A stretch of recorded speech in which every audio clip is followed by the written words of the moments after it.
No one is predestined to do anything.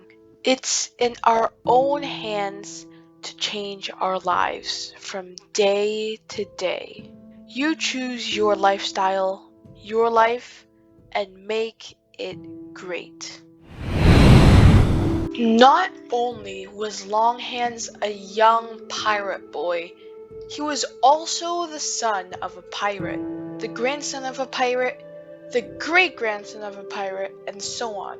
Actually, he hadn't yet stolen anything, nor attacked any ship, but his whole family were sure that he'd turn out to be a first-class pirate. Even so, the idea of spending his life robbing people certainly didn't appeal to young Longhands.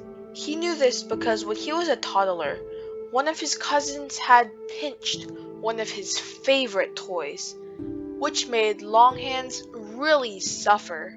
While he was growing up, Longhand's good nature meant that he worried terribly that someday his real pirate personality would suddenly emerge and send him down the path of robbing, raiding, and pillaging. Every morning when he woke up, he looked in the mirror to see if the horrible transformation had yet occurred. But every morning he had the same pleasant sort of face he had seen the day before. As time went on, it became obvious to everyone that Longhands wasn't a pirate, but the family tradition was so long and so wonderfully infamous that no one was bold enough to come out and say it. It's just that he's a good pirate, they would say, and they would have kept saying it even if Longhands had studied medicine and dedicated his life to caring for the sick. However, Longhand was still worried about turning into a pirate, and he continued consulting the mirror every morning.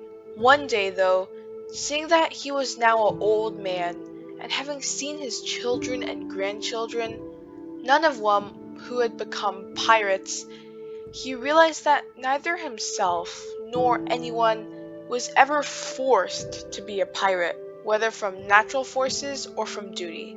Everyone could do whatever they chose with their lives. And having chosen his own life and his own path, Longhands felt deeply happy that he never chose to be a pirate.